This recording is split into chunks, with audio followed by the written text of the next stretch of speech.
Good morning. My name's Nadia Vadachia, and today we're going to have a very interesting conversation with David Wiley around how to live gracefully after 75. It's not a topic that's well spoken of or even researched. And therefore, let's ask David, what has he done right to get to 79? All right. I don't know what I've done to get to 79. I've just sort of made it by the skin of my teeth. I know that when I was 50, I was told that I wouldn't live for another 5 years. I had a massive heart attack and they said I would never make it. Well, anyway, I proved medical science wrong and now cruising into my 80th year. And what's been incredibly interesting for me is that I actually am consciously feeling myself dying. And that's, I think, what you're asking me to talk about today. Right? It's the most amazing feeling. I can literally feel my soul or spirit energy waning and coming back and waning and coming back from my physical body. I can feel the disconnection taking place. And I can also feel all the organs in my body, my heart tearing like it's stopping it, shutting down. To me, it's probably one of the most profound lessons that I've ever learned. The relationship between my spiritual being and my physical being, and the need for the one to separate from the other so that I can get on with the process of dying. Right? And it's fascinating. I think it's absolutely incredible. And what would be your key messages to people on their journey towards this? Because most people are afraid of dying and letting go. Firstly, we've got to understand that the whole of life is built around a birthday, a life purpose, and a death day. And it doesn't matter what we look at, whether we look at human beings, we look at plants, everything has a birthday, a purpose, and a death day. We are exactly the same. One of the things that's always troubled me is how society has made death something bad. Instead of death being a beautiful new being reborn into another dimension of life, because life is eternity. I mean, I'm not the first person who's ever said that we live in an infinite universe. Well, we live in an infinite universe and we are infinite energy. So we cannot die. It's not physically possible. What we call death is a changing of form from one dimension to another. Sometimes, according to what we currently understand, we come back into this dimension again because we haven't finished learning the lessons we need to learn. When we finish learning these lessons, we'll simply never come back into this dimension, but we will continue to move through the universe, evolving and evolving and evolving. Okay? My current understanding of life is that we're a chord of different vibrational frequencies. A few of the chords we are consciously aware of, like we know we've got a physical body, and yet we also scientifically know that there's nothing physical in our physical body. If you break our body down into cells, inside the cell, there's a whole universe of atoms, literally trillions and trillions and trillions of atoms inside one cell in our body. There are trillions of cells inside our body. And if you go back to the atom again and you break the atom down, looking at it through one of the very fancy microscopes that we have today, the electron microscopes, we can see that there are trillions and trillions of quarks making up a universe inside every single atom. And if we take that one step further, inside the quarks, there are trillions and trillions of photons, which are particles of pure light, making up a quark. So in the end, we're actually nothing at all, because if the base of who our physical body is photons, particles of pure light, there's nothing physical here, it's an illusion. But because we are all on the same frequency or bandwidth of frequencies, we bump into each other and we think that we're living in a real world. And so, while you've given us a very good scientific explanation, human beings have a lot of feelings. And feelings are really, if I could say, as we get older in life, playing center stage in our lives. So, how do you navigate, reconcile the feelings you have, even though you appreciate scientifically that we will continue to live forever, but simply in a different form? All right, really, it's impossible for us to think without feeling. The only thing that thinks without feeling is a computer, and in reality, the computer doesn't think at all. All it does is it processes information. And one of the first problems that we have is we've been taught that processing information is thinking. Interesting thing is that no neuroscientist has ever found the place in the human brain that thinks. They found all the places where information is stored, and they found all the places where we process information, or they think they've found them all, but they've never found the place that originates thought. Now, I personally believe that thought is originated in the soul dimension, and then it is captured by the brain cells in our solar plexus, the brain cells in our heart, and milliseconds after that has happened, that information gets sent to the brain so that the brain can tell the body what to do.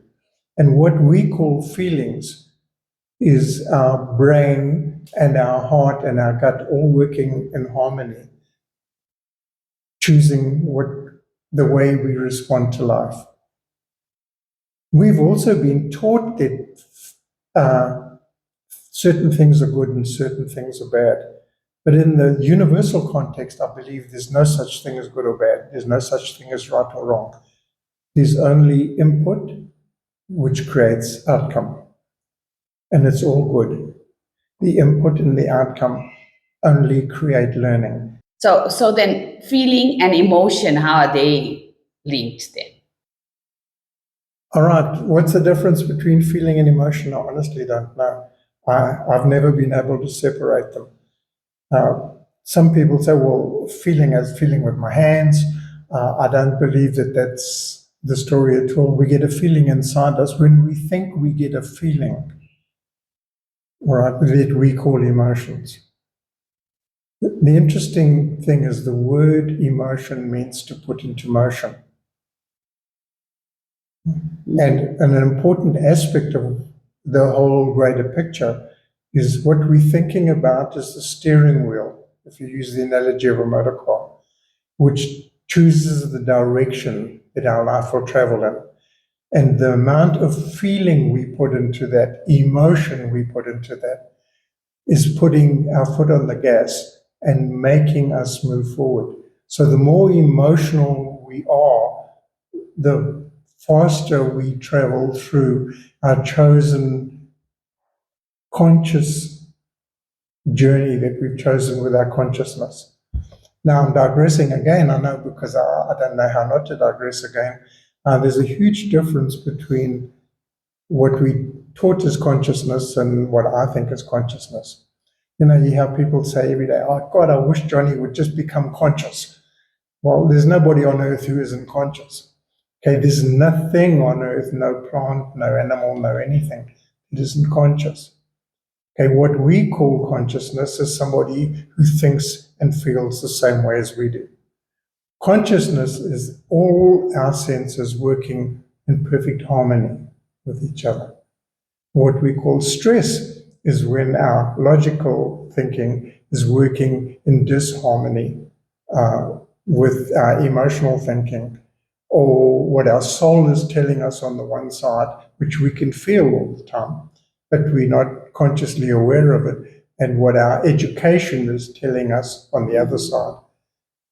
So we need to get all that into place. To me, feeling is using everything. It is taking my whole consciousness and feeling what it is telling me I should be doing. And one of the exciting things, getting back where we started, I have probably never been more excited about my life than I am now, consciously dying. Mm-hmm. And I say consciously dying. When I say that, most people freak out when I talk to them, because dying is a bad thing, and whatever we do, we must avoid it at all costs. Why? Amazing thing. I'm in transition, moving from a life that I'm absolutely grateful for, that I've really loved every moment of, into a new adventure that I've never been into before. And sure, any new adventure is scary. We've been taught that what we know is the safe place and it's the right thing, whether it was good or bad for us.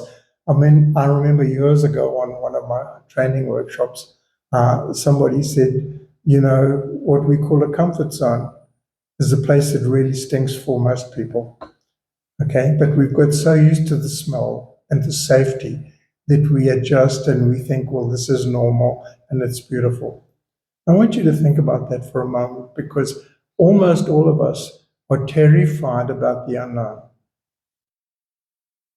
And even if we don't like the known, it's familiar.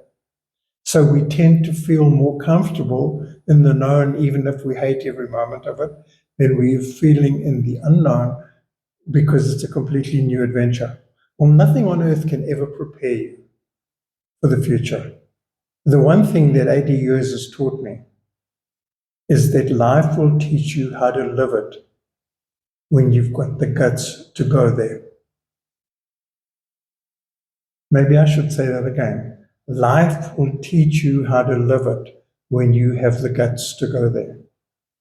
Our job is not to stay on the hamster wheel of yesterday or any of our historical perceptions. Our job is to spend our lives moving into that place we've never been to before. That's what's creating our evolution. And to do that, we need the amazing skill of our imagination, which is a divine tool. Our imagination was given to us, not so that we could imagine what the media is telling us to imagine about it's a dangerous world out there and careful, you might be robbed or hijacked tomorrow and all kinds of bad things are going to happen to you and the Third World War is imminent. Our imagination is there so that we can imagine a world that does not yet exist and be the co-creators of that amazing new possibility, not just for ourselves, but for the whole of mankind. Because as we prove that it is humanly possible, we make it possible for everyone who loses the fear of making the trip. Because one person's made the trip, someone else is prepared to make it too. And the more people who make the trip, the easier it gets for people to make the trip. And you think of somebody like Columbus sailing off into supposedly the unknown to go and find the new world. Well, everyone was told that the world was flat back in those days, and they were told that Columbus was going to sail off the end of it. Well, the most learned scientists in the world were all wrong. I still believe today the most learned scientists in the world are all wrong. And they're wrong because truth out of context is a lie. And we only know pieces of truth. We only have fragments of information that we think is great knowledge.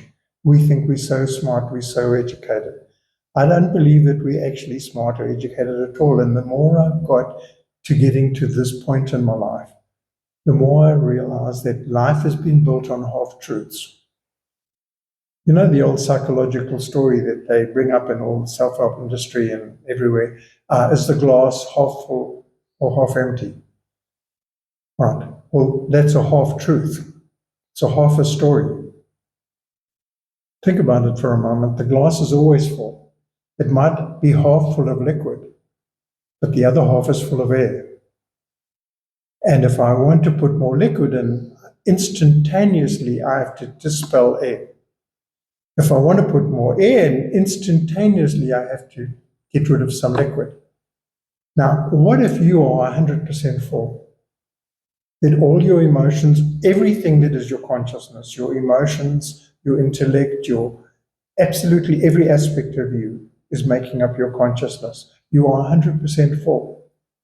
And the only way you can possibly take in anything new is to first let go of something that you no longer require.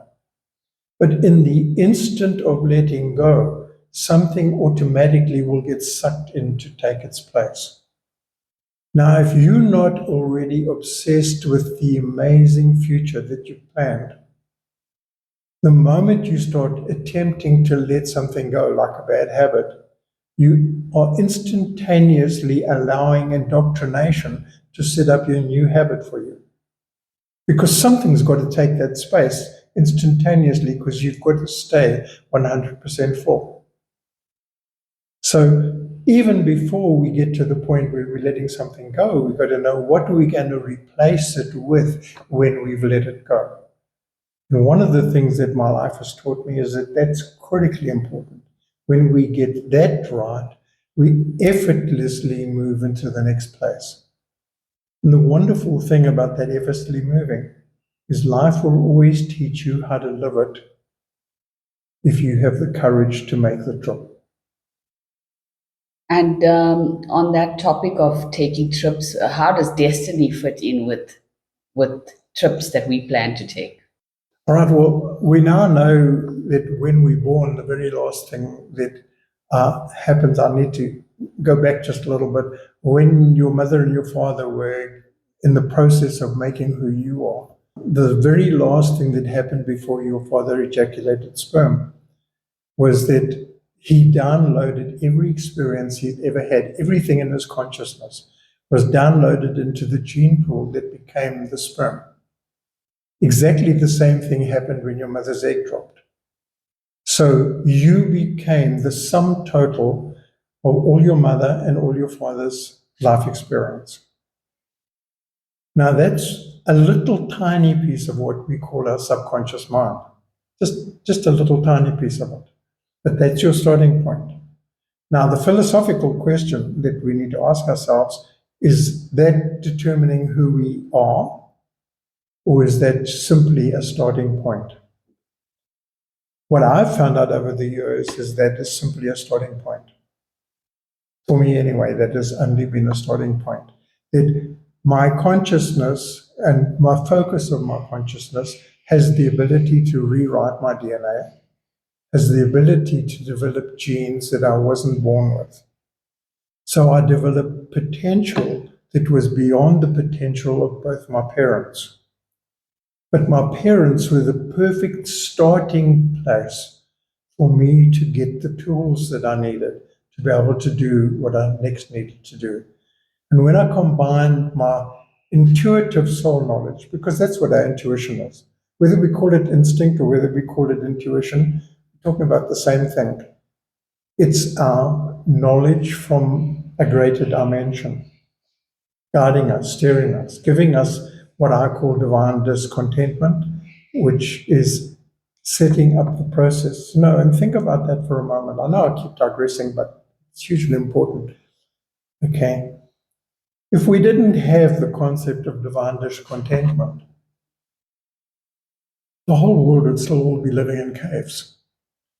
Somebody used their imagination and their divine discontentment to imagine moving out of a cave. Someone used their divine discontentment to invent a motor car because they got tired of an ox wagon. Someone used the imagination to invent an aeroplane. You're incredibly well educated. Uh, you have more degrees than I know how to count on my fingers. But the Wright brothers never had a manual to teach them how to fly. There was no way in the world that they could go to university to learn to fly. But come back a few years ago. What manual taught you how to walk? There wasn't a manual either. In your imagination, you wanted to walk because something had inspired you, just like birds inspired flight.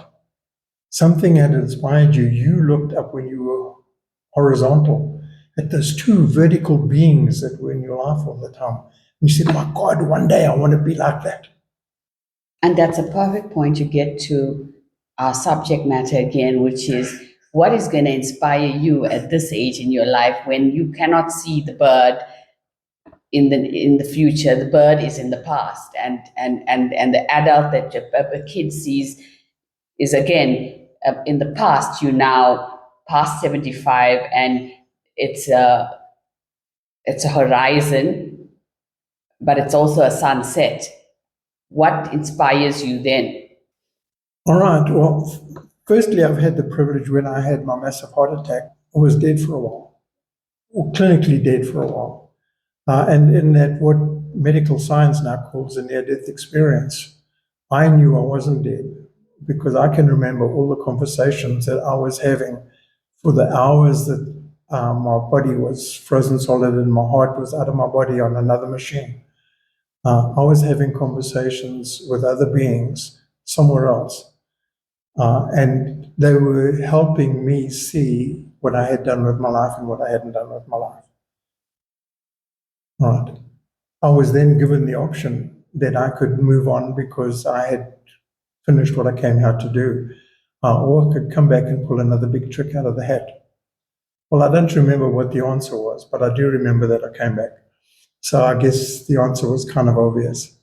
And for years, I've been almost in a state of anguish, worrying about what happened. What did I miss? Have I done the big trick? And now, as I've got to this part of my life, I'm starting to realize that maybe the big trick is actually my consciously being aware of dying and telling people what an amazing experience it is. You know, most people die quickly, like they quickly have a heart attack and they're gone, or they get killed in a motor car accident, or they jump off a bridge, so it's about 30 seconds and they're out the picture.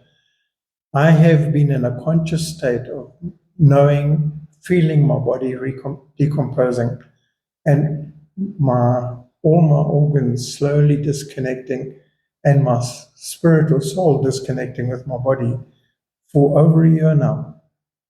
And in this time, what actually sustains you? A combination of two things. I want to learn about the process.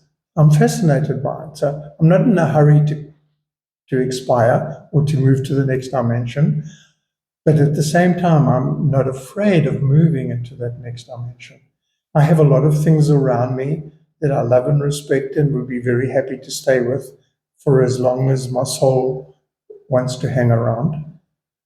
But at the same time, there's another part of me that's incredibly excited about all the new learning and the new dimension that I'm going to go to. This is the process of my body dying, or is it a process of me being reborn into a brand new world that I'm going to have the same learning experience that I had when I came to this world from the point of view as I'm going to arrive with no knowledge. I'm going to accumulate knowledge, which I can do whatever I choose with because we all have free will. And I believe we're going to have free will right through eternity. So I have an amazing adventure waiting for me. So there's no fear involved in this process that I'm in.